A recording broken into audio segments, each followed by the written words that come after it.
Jnananjana-salakaya saksharunnilitam yena tasmai Sri-Gurave Namaha. Mukam karoti vachalam pangum bangayate girim yat-kripatamaham vande Sri-Gurum Dinatarinam Paramanandamadavam Shri Krishna Chaitanya Devam Vanchakalpatarubhyasya kripam sindhubhya cha Patitanam pavanebhyo Vaishnavebhyo namo namaha. Namo Vishnupadaya Krishna Prasthaya Bhutale Srimate Bhaktivedanta Swami Namane. Namaste Saraswati Devi Gauravani Pracharine Nirvisesha Shunyavadi Pasnachari Satavini. Jai Shri Krishna Chaitanya Prabhu Nityananda Shri Advaita Gadadara Shivasadi Gaura Bhaktivinoda. Hare Krishna Krishna Krishna Hare Hare Hare Rama Rama Rama Hare Hare. We are continuing with the discussion between Nimi Maharaj and Kharbhajan. Navayogendraj, especially Kharbhajan. So the last verse, last week what we read was also spoken by Kharbhajan. Very important slokas are spoken by him. And it's the very next sloka, very next one. So in the last verse, Kharbhajan Rishi mentioned that if one actually takes to the process of devotional service, he has no obligation to anybody. He gave the whole list. Devarishi Bhutapta Nirnam Pitrunam Nakinkaroyam Nayam Rinjara. Starting from Devatas to our own relatives, family members, society, ordinary living entities. Last week we discussed we have got so many obligations either knowingly or unknowingly. Many of the times and we don't even, we are ignorant of our obligation. So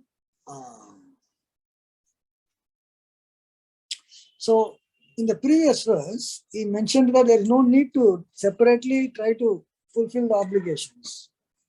Our obligation to Krishna is also there, by the way, which we are ignorant of.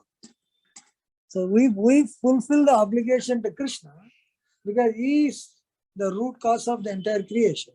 So putting water into the root, entire creation is satisfied. So serving Krishna, everybody is satisfied. Demigods are satisfied. Supposed to be. All are supposed to be satisfied. So to do that, one has to actually surrender to Krishna. One has to surrender. So surrendered devotee. Suppose let us take an example of a surrendered devotee. He said that yes, I am not going to do anything. So I am going to only serve Krishna. And he gives up everything and surrenders to Krishna. And Krishna notices that. He said, yes, good. Such devotee, if he commits some kind of sinful activity, such devotee, he has become a devotee, chanting 16 rounds, 4 regulative principles, everything, performing devotional service in the Sampradaya. If he commits sinful activities, what happens? Is being answered in this verse. Previous verse he said that you surrender to Krishna, I don't have to have any problem. Now you are surrendered and now committing sin. Some sin, knowingly or unknowingly, that happens. So here, Kharbhajan Muni says that under such circumstances, when a surrendered devotee makes some kind of mistakes, sin, then generally what happens? All these reactions actually get accumulated in the heart. Heart is the seat of consciousness. All our bad karma, bad sinful activities, what we have done, the effect of it is stored here, tightly, heart. So the Lord is situated there. And when we are committing sin, it is coming to the heart and Lord says, chalo nikalo. He is seated in the heart. So when the sin is committed accidentally, he takes away that sin does not give reaction, which is kind of not the normal rule of the scriptures. Exceptions. Krishna can give exceptions. It is very important to address the question, what happens if a devotee accidentally does something wrong? This is the answer. People may ask, okay, he has become a devotee. So devotee means he's a perfect, 100% ideal person, to nahi, suppose. And he does some mistake, some sin is committed. What is to be done? Nothing to be done, just continue. Usually what happens when sin is committed, especially by saintly person, they have to do prayaschitta. Prayaschitta means rectification. Voluntarily undergoing the punishment. Why they undergo the punishment voluntarily? If you don't voluntarily do it, it will be forced upon you. So before being forced upon, at least take it voluntarily. You don't undergo, and you try to escape also. Sometimes people may make a mistake, commit sin, and then they escape the punishment. Legal system, for example, suppose present day, legal system is there. If you commit a sin, suppose somebody is a murder, and he should be punished. And suppose he does some manipulation and he escapes the law. You can escape the law of the land. You can't escape the law of the Lord, So he has to undergo. Usually the king actually acts as a representative of God, so that give these punishments. Yamaraj actually acts on behalf of the Lord to punish all the living entities in the universe. Yamaraj. On behalf of Yamaraj, the king on the earthly planet, king is acting. So if you escape the king, then Yamaraj will punish you. If you escape Yamaraj, Krishna will have to punish you. You can't escape actually. It's not easy to escape. So,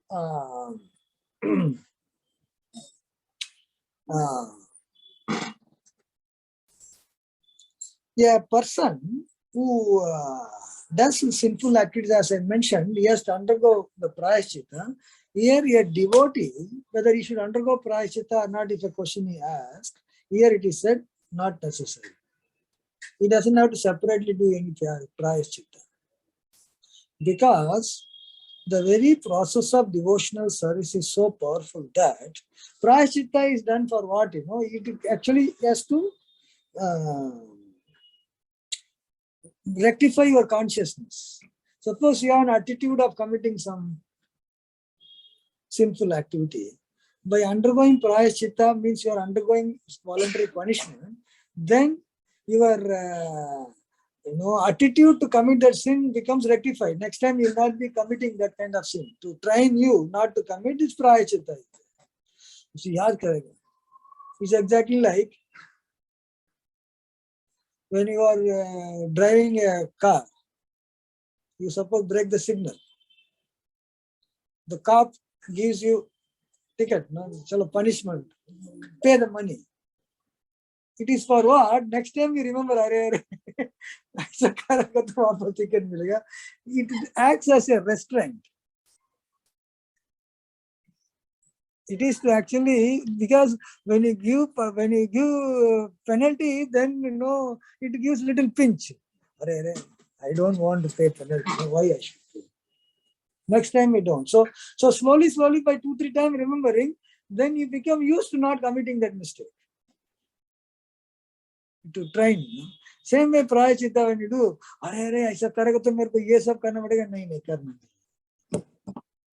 so it actually changes the attitude and consciousness of the person. Whereas a devotee, suppose he commits, he doesn't have to leave the devotional service and go and do prayaschitta. What is to be achieved by doing prayaschitta is to change consciousness. That can happen by doing devotional service. Once he remembers that, oh, I made a mistake, then automatically says, no, I will not make a mistake. Doesn't have to be a prayaschitta and undergo punishment. In fact, it is quoted and we have discussed several times in the past also. Apiche suduracharo bhajante mam ananyavad. Sadhur eva samantavya samyak devasito, he said. How kind Krishna is actually. The fellow is doing sudurachara, durachara. Achar means proper etiquette. Durachar means bad etiquette. Sudurachara. Very bad. Bhajante mam ananyavad. He is worshipping me only. He doesn't go to demigods. He doesn't go to other people. He has chosen me as the Supreme Lord. He surrendered to me. Surrendered devotee. Krishna gives certificate immediately. Sadhu. He is a sadhu.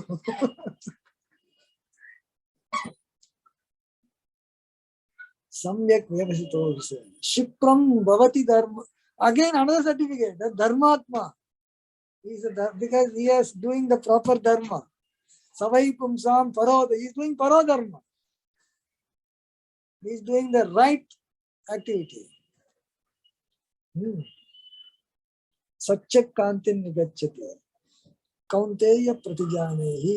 Name bhakta pranishyati. Krishna to tell my devotee never perish. What a statement actually. We should deserve for it actually. If we do it according to what Krishna wants, yes, he is telling for every devotee. He is telling that fellow who is doing durachara and is, but means he actually is convinced about Krishna's teaching in Bhagavad Gita. Yes, you are the Supreme Lord, I am surrendering to you. But he is not experienced in devotional service. That's why he is committing sin actually. He is not intentionally committing. Not that, no, I came to Krishna. I will keep committing sin. He will keep removing. Bol raha hai. That will be actually offense. You can't misuse the exceptions given by Krishna. The exception he gives so that one can get an opportunity to improve. You can't take that as an opportunity and then every weekdays you commit sin and weekend you go on to do confession. That is not allowed. You don't come another time with the same confession. Different confession ठीक है. वही करते करते जाएगा तो then it is even logically doesn't fit in any way. Material logic. How can you keep on committing same thing and go on tell that sorry? So Krishna actually takes care of the devotee's welfare because he knows that with sincerity he has taken to devotion. Not for joke anybody takes to devotional service. Oh, I am surrendered to Krishna because it looks like good fun. It's not a fun actually. It's a serious job. Not like you're going to go to a cinema, not just fun. Doing devotion is not a fun time. So the person is coming sincerely because he has to give away so many things. Giving away is not easy. No, taking is easy. Giving away, I'm doing this, I like this, I have to give it away. It's difficult. So he has given up so many things. He has come. So Krishna understands that. But because he is not experienced, it's meant for actually sadhaka. And because he is actually conditioned by his cultural upbringing, we are used to it, whatever culture we are brought in, certain things, it is like natural thing. Those things may lead to offenses and sinful activity like that. When that leads in from general perspective something wrong, then people should not, hey, why this fellow did like that? What is the punishment? Hey, why don't you do? Then culturally, those who brought us, they will tell that you prayashita karo. ये गलती कर दिया तुमको ये प्रायश्चित करना. That doesn't apply here. Tyaktvanya bhavasya, because he has given away everything, including demigods, worshipping them. He is not going to demigods for anything. He is not going to other people. And in fact, he has no separate existence other than identifying with Krishna's relation. He doesn't have separate. He's not identifying as I am this, I am that, ye ho gaya, nahi. He identifies that I am a devotee of Krishna. Then Krishna Das.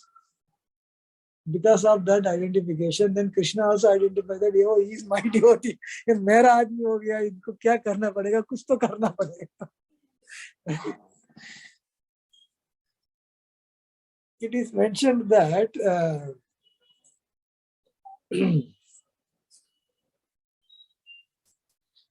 yes, why the person tends to commit mistake, because the influence of the material nature.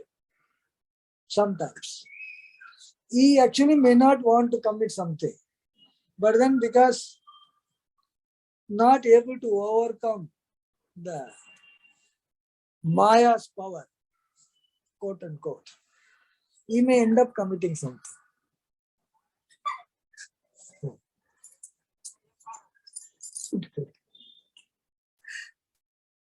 Like, for example, Haridas Thakur. We always take the example of top so that we deduce something. There was a big test on Haridas Thakur. He was chanting 24 hours a day, as we say, and we all, read. तो AC बंद करना है, कर दीजिए. वो AC बंद कर दो थोड़ा समय.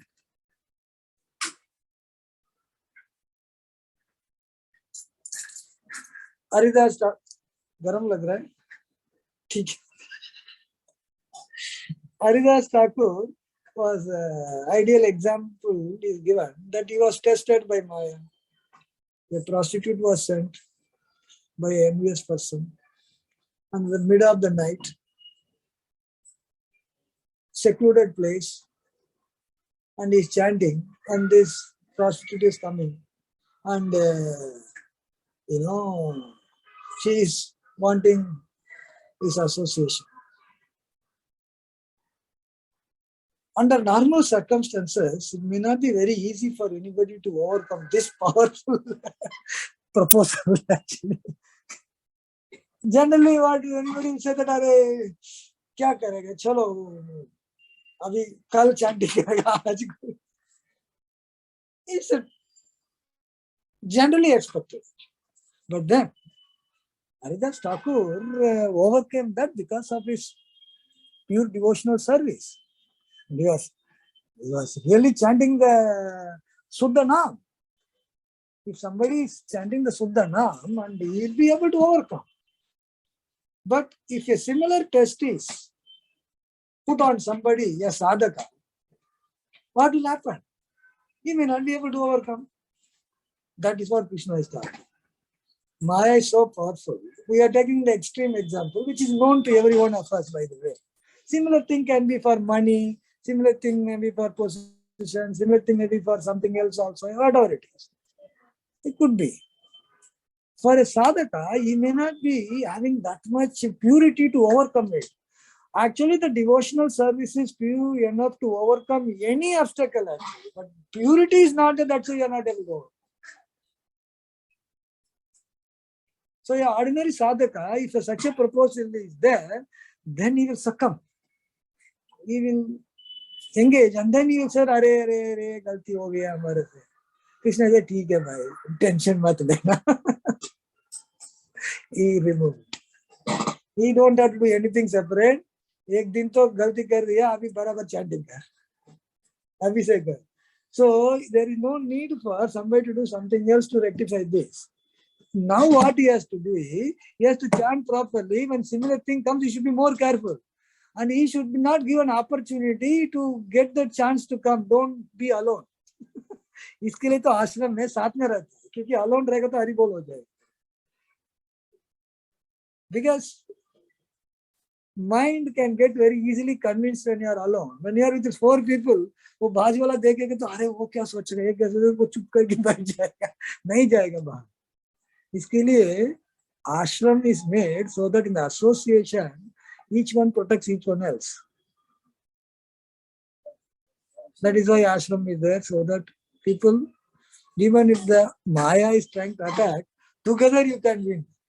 Individually it is difficult. But together, नहीं वो तुम्हारा फ्रेंड रहेगा, उनको बोलेगा मेरे को थोड़ा बाहर, किधर बाहर जा रहे, जा नहीं सकते, बैठो सो जाओ, मंगलारती अटेंड करें ना, अच्छा ठीक है नहीं तो क्या.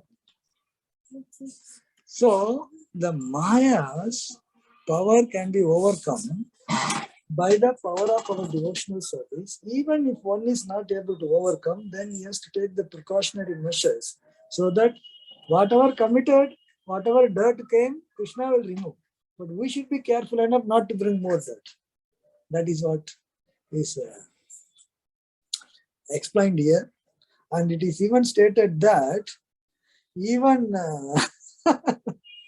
Yamaraj has no power to punish a surrendered devotee, even if he commits sinful activities.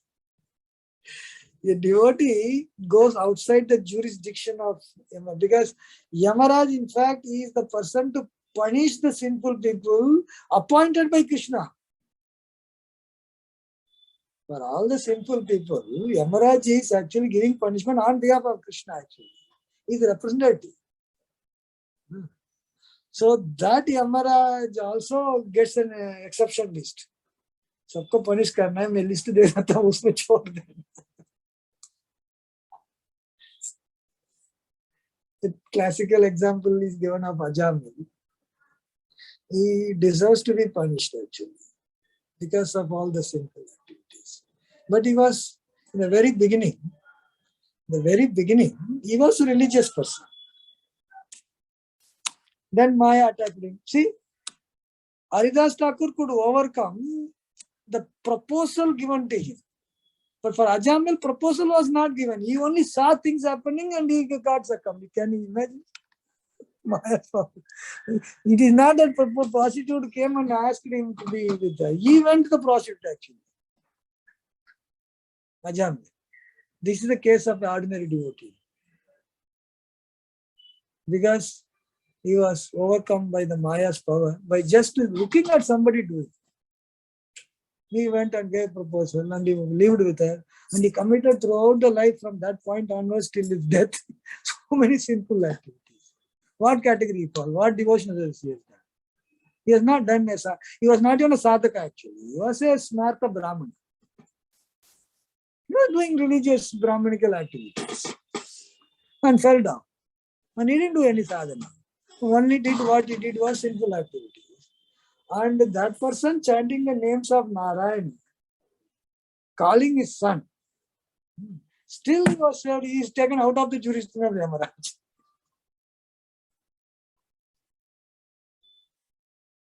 Offenselessly chanted. He didn't think that if I chant, I will be neutralizing all the sin. He never thought. If we think, then it will not be effective. If we commit sinful act and think that I am going to chant anyway, no. आज sin करते हैंगे, कल 2 माला extra कर लेते, चलो. No effort. No effort. Nothing will be there. And this person, without offense he chanted. So for that, he was put on the exemption list. So much so that the Yamadutas who never failed, they were told to get lost. इधर नहीं चलेगा, जाओ, इनको नहीं लगी जा सकती. So in that way, here it is mentioned that Krishna is Paresha, Para-ish, Paresh, Para-isha. He is Isha ka sab Para, superior Ishvara. And even the demigods, they have no jurisdiction to actually punish. And the very pastime of Ajamil demonstrates how, including Yamaraj, they are all secondary personalities and they have no jurisdiction over devotees. Devotees fall outside the jurisdiction of all the demigods. Sometimes we think that if I don't do this, demigod may punish me, no? He may punish me, no.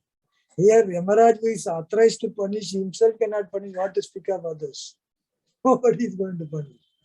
So one should be very clear about that.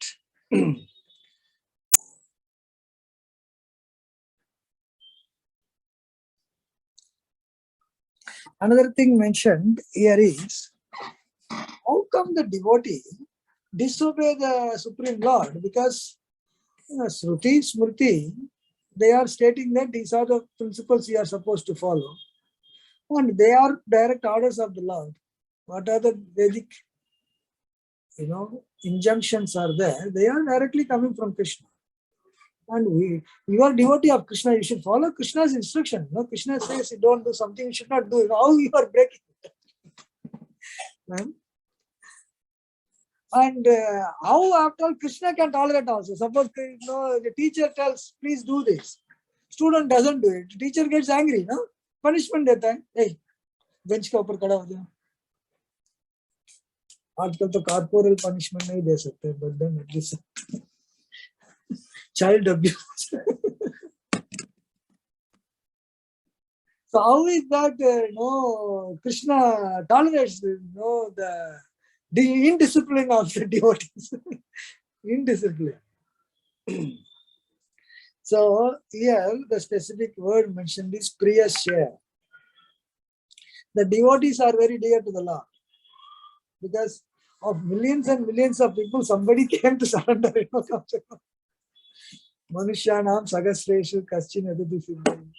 Yadatam api siddhanam kaschin mam yukta. Out of thousands of people, some people are enduring for perfection. Out of thousands of that, somebody is coming to surrender. So rare commodity. Devotees are rare commodities, by the way. Because of the rare commodity, Krishna is very dear to the devotees. And it is stated, a child may commit mistake. The father or mother, they actually excuse. Chota bacha hai.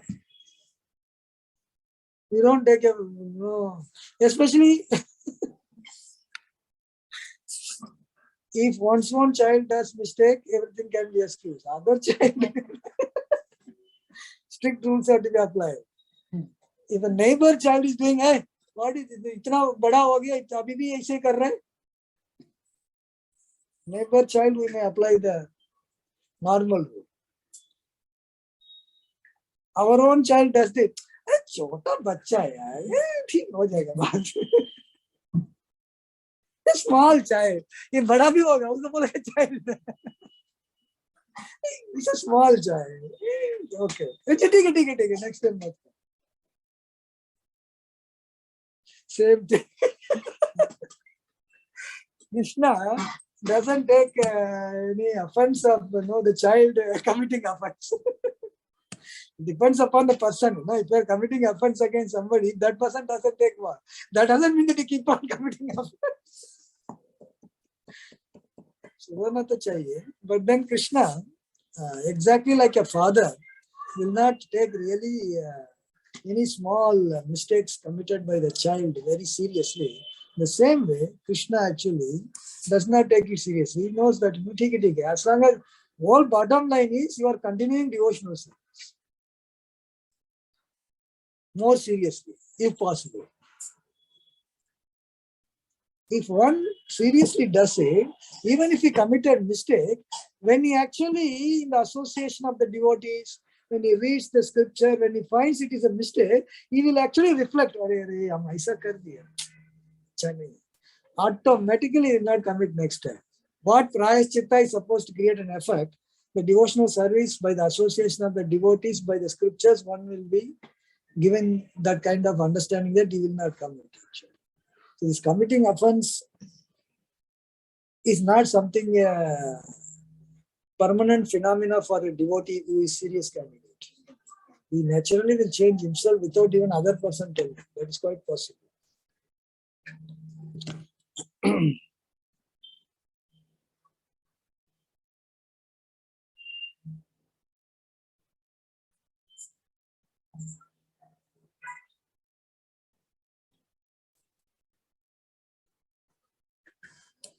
So this purification of the heart, as it is already mentioned, since the Supreme Lord is seated within the heart of every one of us as a Paramatma. So knowing well the devotee's intention, he immediately, actually that is another thing is, the Lord who is seated, Sarvasya Chaham Vridi Sannivishta. Everybody's heart is it. Mattaha Smriti Jnanam Apohanam Cha. So it is by Krishna's effort that one remembers things and one is forgetful due to that also. Actually. So Krishna being seated within the heart, for a devotee who is very sincere, he actually gives remembrance also that the past mistake and allows him not to commit again. Arey, aisa kar diya tha previously. Then remembering that, Krishna will make him remember at the right time. Then again he will not be able to commit. So it is more powerful than Prayaschitta. Prayaschitta is disciplining a person undergoing severe kind of punishment. Whereas in devotional service, one doesn't have to even undergo that severe punishment. By simply sincere and serious in the practice of Krishna consciousness, one can overcome the attitude to commit mistake, and also whatever he has committed, Krishna is there to actually remove those unwanted thing within the heart.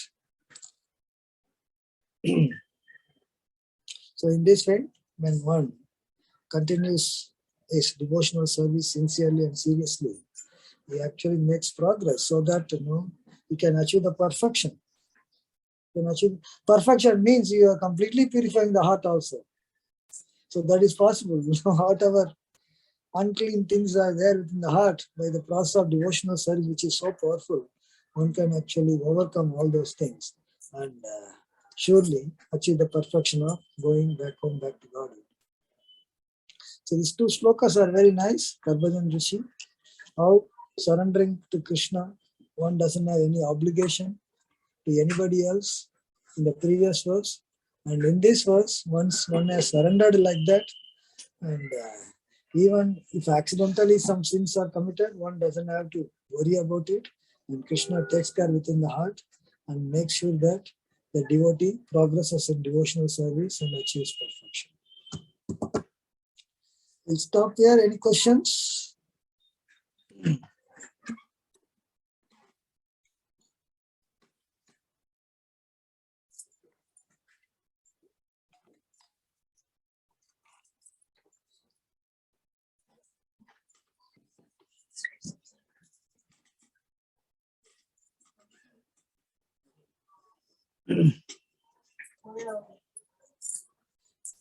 Normal people, when they commit any mistake, they get punished in the large harmful, and in the next life also they get this punishment for the same sinful activity. So twice they are punished. Part 1 and part 2. So, Part 1 and part 2.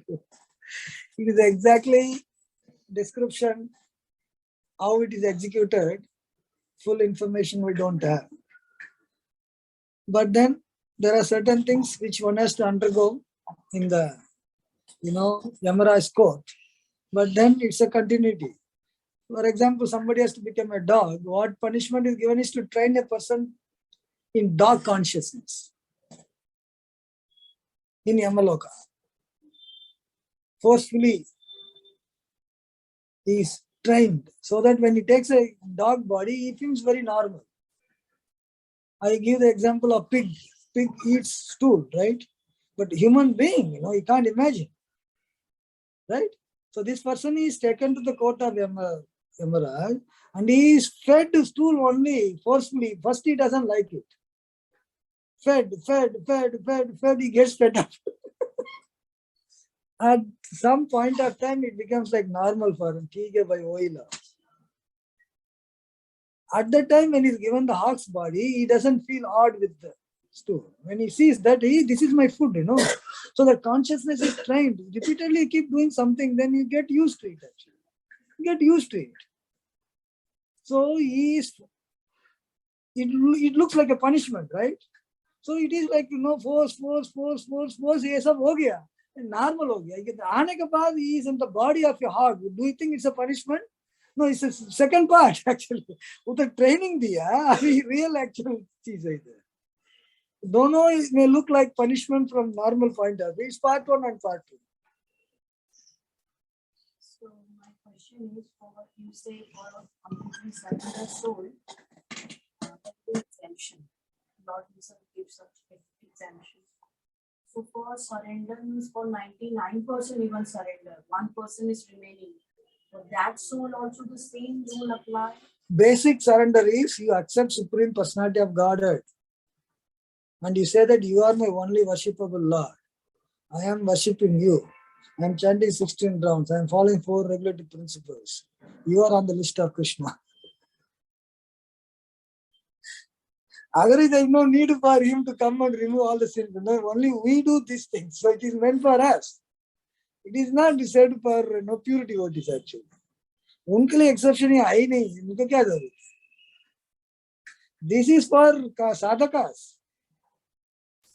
Those who accepted the Supreme Lord as the only worshipable deity, not going to anybody else, and performing the devotional service given by our acharyas. So we are the sadhakas. It is meant for us. It is being said. We will be doing all these accidental mistakes actually. Why? Anybody pure devotee is going to do accidental mistake, but उनको क्या applicable? ये rule applicable नहीं है. Pure devotees are fully surrendered. हाँ. We sadhakas are not. You are at least intending to surrender. That is good enough, उनके लिए तो चाहिए कुछ. This is required for those who are intending to surrender only. At least in principle, yes, I am surrendering, but I am not able to practically do. See, wanting to do is one thing, and practically not able to do is another thing. No, practically I am not able to do it because of so many kinds of conditioning. That devotional service will purify. Devotional service will purify. You don't have to do something else to do. Very devotional service slowly will purify.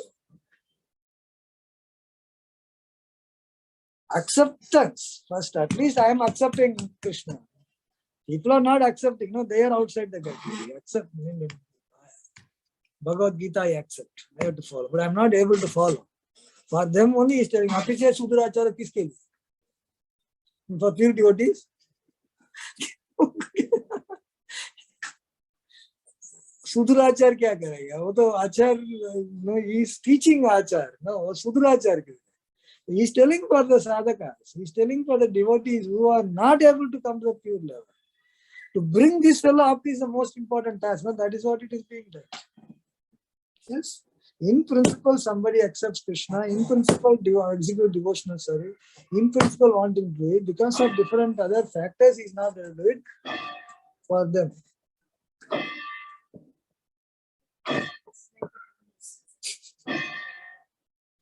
Grace.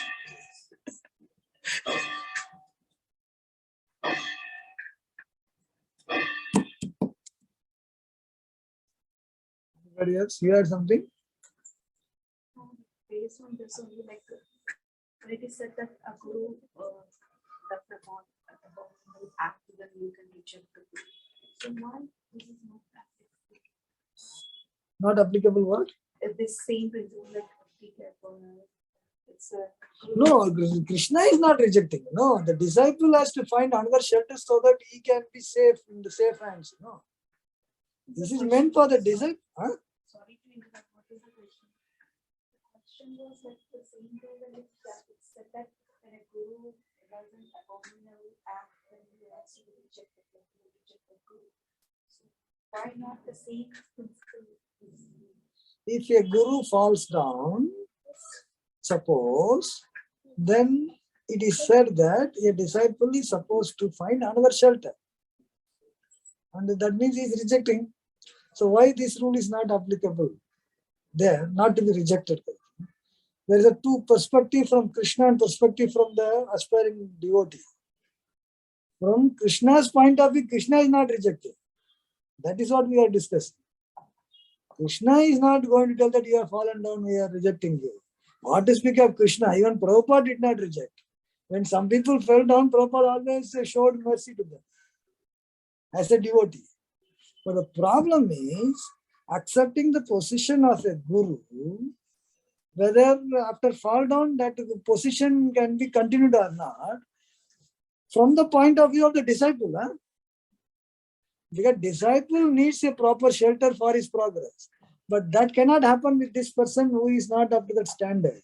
So this person is supposed to take shelter of somebody else who can give proper shelter. And this person, what happens? He continues the devotional service. No. Krishna is not rejected him. Krishna is telling him, okay, now you improve. But act as a devotee, not as a guru. Guru means you are supposed to guide. No, if you are not properly guided, how you can guide? If you are not able to yourself perform things, then you will not be able to be guiding another person. So the rejection of the disciple is not rejection of him to be a devotee actually. That's a different thing. From the point of view, because if this devotee still keeps following him, then his progress will be affected. No. To say this fellow decided, no, you don't take shelter of this person, go to another person who will be properly able to guide. So these are different perspectives.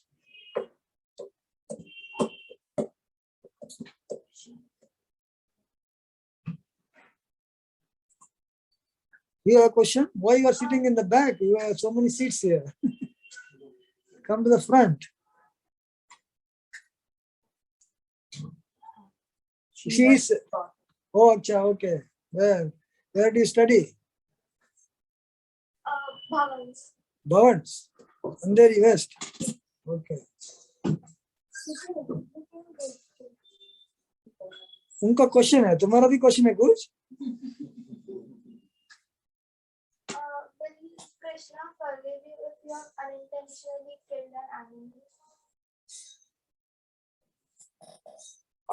Unintentionally means what?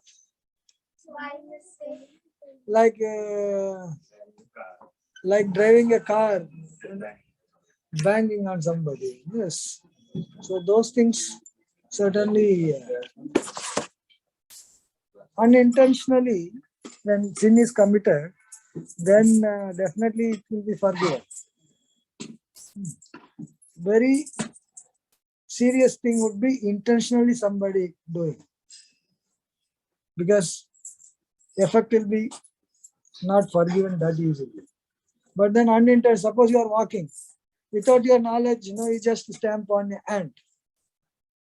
Obviously the ant dies. It's unintentional. But one can be careful enough to watch your steps. That will be better. But even somebody negligently does it, then that will also go into the unintentional category. So unintentionally somebody does, it will be very easily forgiven. It will not be taken as a very serious sin.